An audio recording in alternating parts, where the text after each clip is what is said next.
this episode of Tutorial Tuesday, I will show you beach structure and how I read the beach to find the great targets that you may be missing. First, we will pick the winner of last week's Would You Dig It episode. I bet none of you picked Meteorite.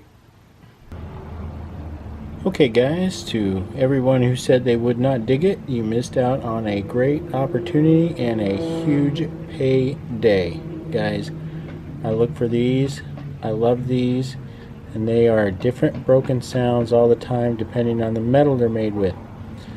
You do not want to touch them with your hands.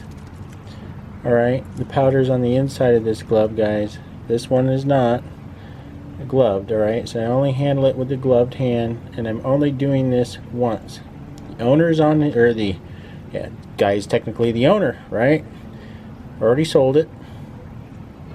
Alright, it is an iron meteorite, and I average about $2 a gram on these iron meteorites.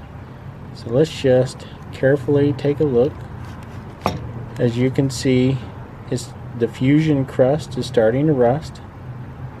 Alright, you can see the different forms and shapes.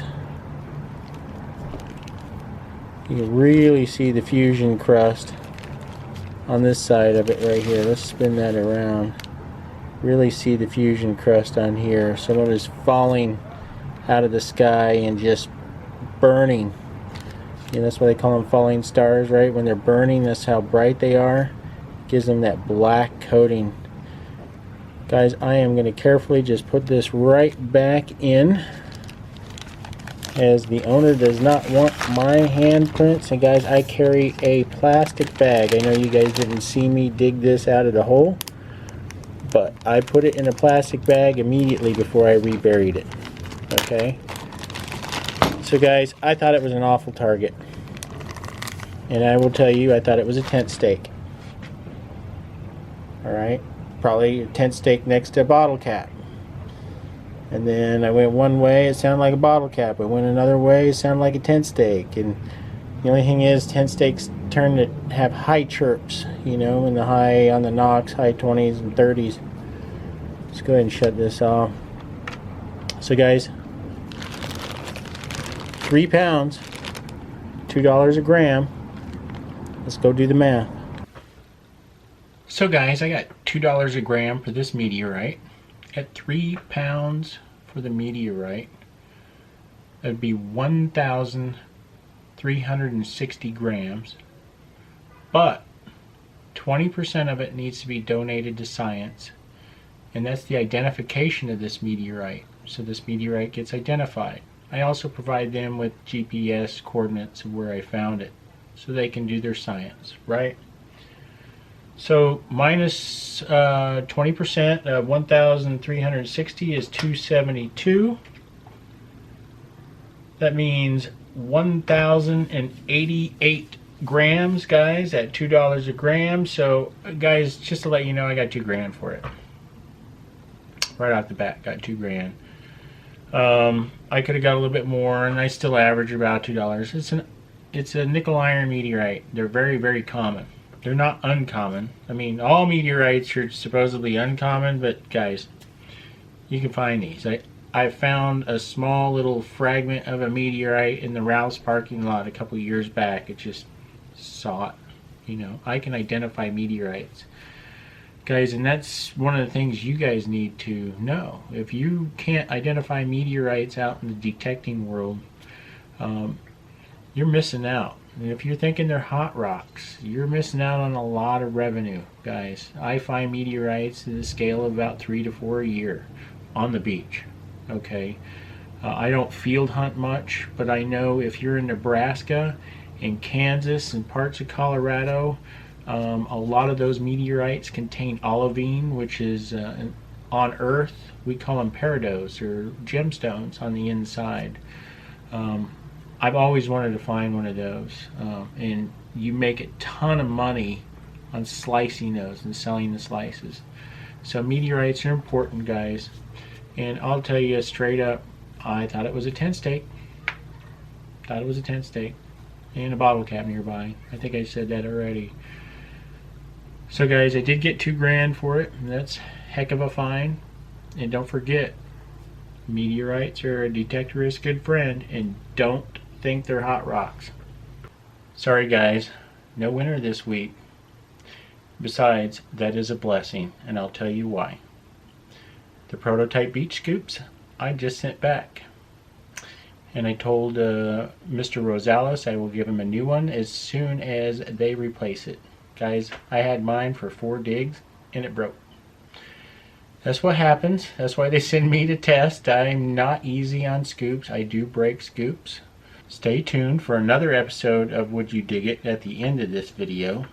And guys, for that I'll be giving away a $25 Amazon gift card that I dug up from Clad myself. Okay, guys, I just cash my Clad in for Amazon gift cards, and it's easy for me to email you a $25 Amazon gift card. So I hope that works for you guys.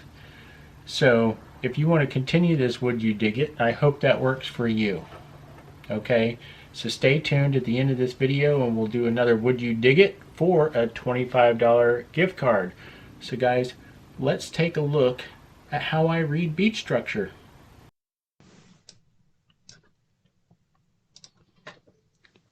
Okay guys, talk about beach structure. This is exactly the first thing I'm going to look for. A nice big juicy cut like this.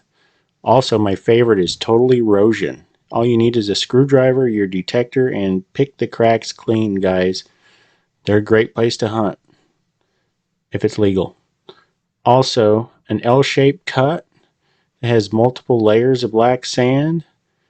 You're going to be right underneath it, just like this guy here. And you can see this layer of black sand along here with some of the rocks below it. All new territory for you to hunt after it's been eroded. And sometimes it's been there for a long time. Look at that, guys.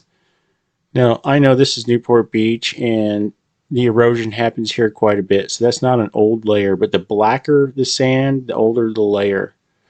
See all those rocks and gravel, guys? That is a great area to be hunting. That's why you see detectorists underneath one of these. And I remember this very well. This is a great spot. This is actually from a hole. And I remember that day well, guys. I do. Now, how does a hole develop? Well, a couple of troughs have to flow outward, right? So they cut. This is called a rip cut as it goes out. It's got a sandbar here. This is a developing point here. So when I look from an overview, I see the channel right here from the sandbar and the trough. I see the development of a point, the obvious hole. That's a rip current right there creating that, guys. Right through that sandbar. It's dragging everything out with it. So right along here, as the water flows, is going to be your coin line. So as things get washed down, they're going to flow right along here and get washed out. You'll find targets out here as well, guys, but I'm telling you, this is why coin lines develop and the collection area on the inside of these bends. So guys, I look for beach structure, points, holes, sandbars, and troughs. Sandbars aren't going to be good, troughs and holes and the edges of points, guys. So guys, that is a brief tutorial on how I read beach structure. But targets can be anywhere on the beach. And when I say the beach is sanded in, I'm talking about there's no cut. That L-shaped cut has been washed out and you have like a 45 or even longer degree angle.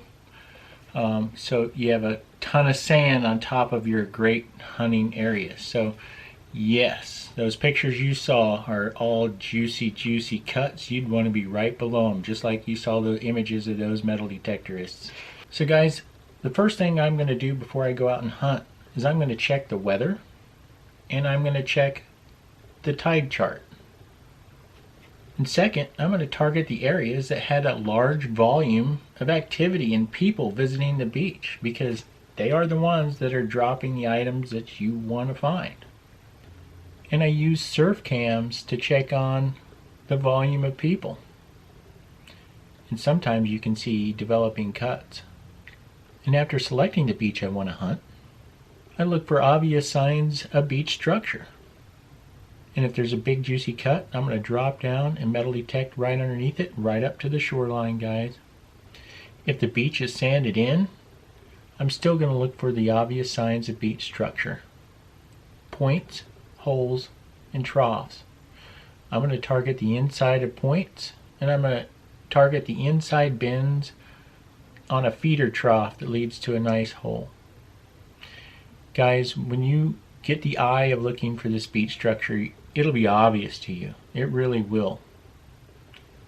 The most important is simply just put your coil over a target and dig it up. Because remember, if you're not out hunting, that means you're not out finding. And I'll remind everybody, if you're digging a lot of trash, you'll increase your odds of finding something great. Anyway, so let's go in and do the would you dig it. Alright guys, I have one for you.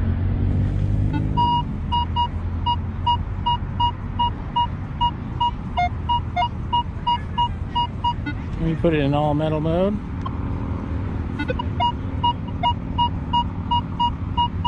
Let's work 90 degrees.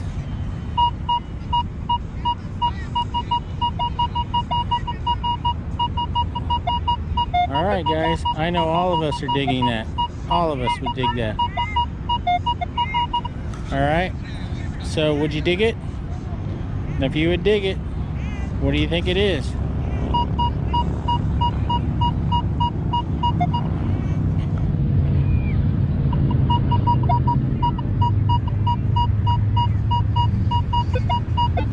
Alright guys.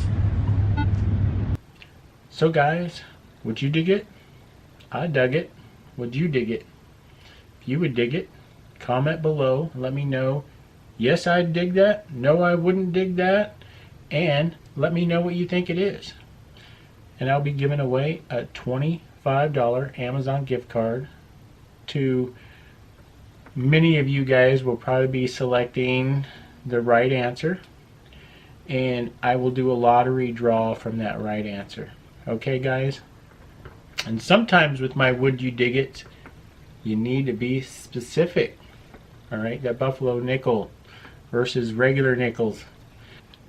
In next week's episode of Tutorial Tuesday, I will teach you how to maximize your efficiency while hunting in the dry sand. The dry sand. I found some of my best finds in the dry sand, guys. Honestly, you have to hunt everywhere. The beach is full of targets, and don't be afraid to explore. You've seen my videos. I explore all the craziest spots. You know, that's how you have to do it. Seriously, put the coil over the soil, put it over the target. You are going to find something good eventually. You're gonna dig a lot of crap. Honest, if you're digging a lot of crap, you're gonna find a lot of great stuff. And look out for an upcoming video this week where I suffer through the dreaded search for fire pit gold successfully. So guys, if you like my videos, please click like. If you'd like to see more, consider subscribing, ringing this bell, receive all the notifications every time I release a video, and check out this gold found video right here.